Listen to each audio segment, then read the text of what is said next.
자, 이번 시간에 우리가 이제 물권적 청구권인데요. 이 물권적 청구권은 사실 점유권에 대한 물권적 청구권하고요. 본권에 대한 물권적 청구권하고 이렇게 크게는 두 가지로 나누어지죠. 자, 이것이 이제 있는데요. 이런 혹시 여기요. 그림 노트 있죠? 그림 노트를 가지고 계신 분들은요. 몇 페이지를 보고 따라오시면 되냐면 68페이지를요. 뭐고 따라오시면 되고요. 그 다음에 이제 기본서로만 가지고 계신 분들 있죠?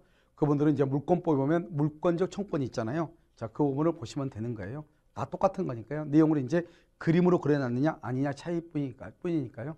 자, 이제 개관 한번 보죠. 전체적으로요. 우리가 물권이라고 하는 것은 뭐예요? 물권은 독점적, 배타적으로 지배하죠.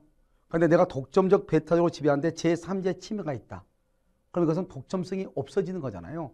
그러니까 제3자의 침해가 있으면 그 배타성, 독점성 때문에요. 제3자로부터 내가요, 어때요? 물권의 실효성을 확보를 해야 하려면 그걸 다시 찾아오든지 제3자 침해가 있으면 침해하지 말라고 밀어내든지 해야 될 거 아니에요. 자, 그것을 이제 보면 여기서부터 물권적 청구권이 나온다 이 말이죠. 자, 물권은요, 먼저 점유권하고 본권이 있죠. 그래서 크게 보면 물권은 점유권과 본권이 있어가지고요. 만약에 점유권이 침해를 당하면 점유권에 대한 물권적 청구권이고요. 본권이 침해를 당하면 본권에 대한 물권적 청구권 이렇게 얘기를 해요. 그러니까 물권적 청구권은 크게 두 가지가 있다. 점유권에 대한 물권적 청구권, 본권에 대한 물권적 청구권 두 가지요. 그런데 이 점유권이 침해를 당하잖아요. 그럼 여기서 점유보호 청구권이라고 하는 것이 나오는 거예요. 이 점유보호 청구권은 204조, 205조, 206조 이렇게요. 그래서 여기서 보면 204조 반환 청구, 방해 제거, 방해 예방 이렇게 세 가지가 나오는 거예요. 그런데 본권은요. 본권이 침해를 당하잖아요. 그럼 본권은 뭐가 본권이다? 소유권, 지사권, 지역권, 전세권, 유치권, 질권, 저당권을 본권이라고 하죠. 그래서 소유권, 지상권, 지역권, 전세권, 유치권, 질권, 저당권 이것을 본권이다 이렇게 얘기하죠. 그래서 그럼 소유권에 대한 물권적 청구권은요. 213조 반환 청구, 214조 방해 제거, 방해 예방 이렇게. 그런데 여러분 지상권이 있고요. 그다음에 여기 지역권이 있고 다음 이제 먼저 한번 써놓고 이게 무슨 말인가 하는 것을 내가요 설명을 하도록 그렇게 하겠습니다. 자, 여러분요 여기 한번 보셔요 이제요. 자, 이렇게 돼 있잖아요. 이걸 다 써놓고 하나하나 보면 좀 여러분요 그렇고요. 이 부분은 다 써놓고 보는 게 훨씬 더 유리할 수 있어요. 이런 보면 우리가 소유권을 누군가가 침해하잖아요. 그러면 그 침탈하게 되면 반환을 청구하고요. 침탈 이외의 방법으로 침해가 있으면 방해 제거를 하고요. 염려가 있으면 예방을 청구하거든요. 그러니까 이 세 가지가 다 있는 거예요. 여기 213조, 214조잖아요. 그런데 여기에서요. 그럼 여기 지상권 있죠. 여기 지상권의 경우는 지상권도 반환 청구, 방해 제거, 방해 예방 청구권이 있고요. 여기 전세권도요. 반환 청구, 방해 제거, 방해 예방 청구권이 있거든요. 그런데 만약에 이런 봐봐.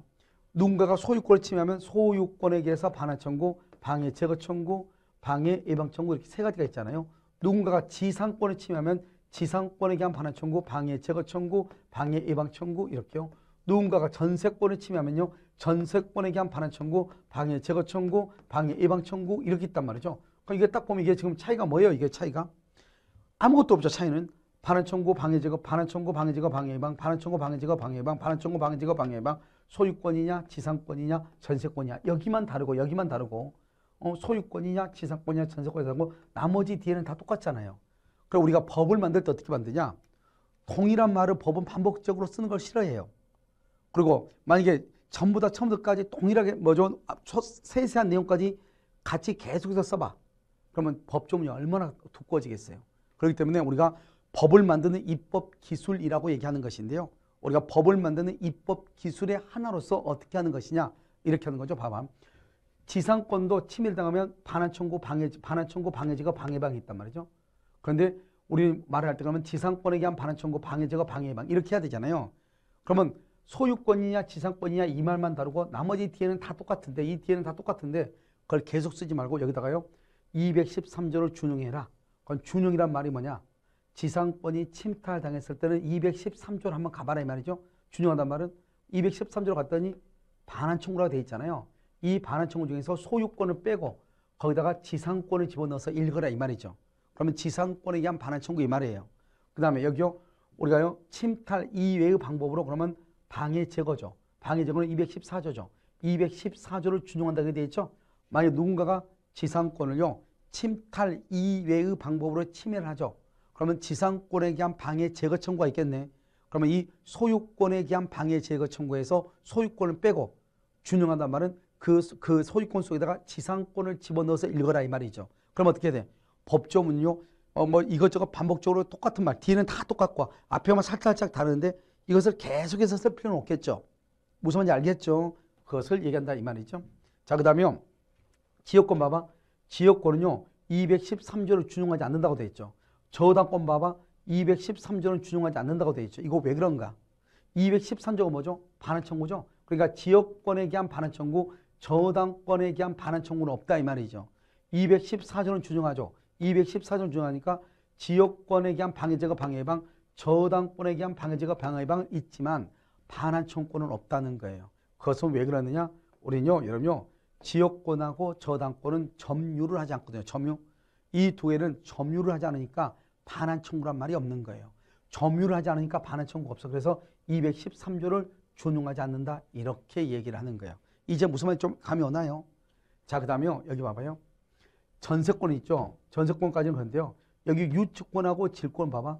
이 유치권하고 질권에는 213조, 214조를 준용한다는 말이 없어. 그 말은 유치권이 침해를 당했을 때 유치권으로 반환 청구, 유치권으로 방해 제거, 유치권으로 방해 예방을 청구할 수 없다는 거예요. 그러니까 뭐다?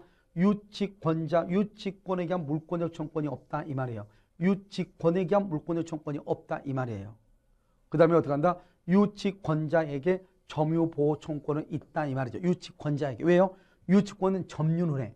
그러니까 유치권은 점유를 하니까 점유가 침해당하면 유치권자는 점유자로서 점유보호 청구권이 있지만 유치권 자체에 대해서는 물권적 청구권을 행사할 수 없다 이 말이죠.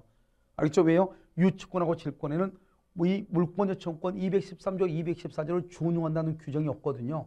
준용한다는 규정이 없단 말은 유치권에 대한 물권적 청구권은 없고 질권에 대한 물권적 청구권은 없다 이런 뜻이에요. 간단히 얘기하면. 물론 학자들은 질권의 경우는 인정하다고 하지만 그것은 뭐 나중에 문제이고. 자, 여기요. 우리가 그 다음에 이제 또 뭐를 보느냐? 여기 한번 보시죠. 자, 이제 어떻게 이제 이걸 읽는지는 이제 알겠죠. 그럼 여기 지역권하고 저당권은 뭐를 하잖아요? 이것은 점유를 하잖아요. 점유를 하지 않으니까 점유권이 없으니까 점유를 침해당해도 점유보호 청구권이 없고 반환 청구권이 없다 이런 말이에요.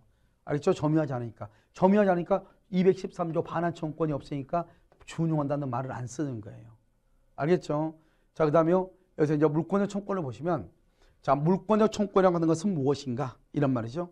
자, 물권적 청구권이라는 것은 현재 침해를 받고 있는 소유자가 현재 침해를 하고 있는 점유자에게 물권적 청구권을 행사한다 이 말이죠. 이때는 점유자는 직접 점유, 간접 점유를 불문하지만 점유 보조자는 포함되지 아니한다 이렇게 얘기를 해. 그래서 점유 보조자는 알바생을 얘기하죠. 가사상, 영업상 타인의 지시를 받아서 행동하는 사람이죠. 이것을 우리는 알바생을 점유 보조자라고 그래요.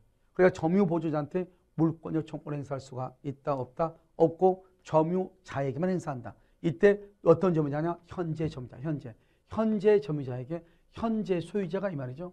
우리가 꼭 여기는 소유자뿐만 아니고요. 소유자뿐만 아니고 지상권자, 전세권자, 지역권자도 있죠. 지역권자, 이러면 저당권자 이렇게 있죠. 이런 사람들도 물권적 청구권을 행사할 수 있죠. 그래서 현재 소유자 이 말은 현재 물권자가 이 말이죠. 물권적 청구권을 행사할 수 있다 이렇게. 누구한테요? 현재 점유자에게 이렇게. 자, 두 번째는요.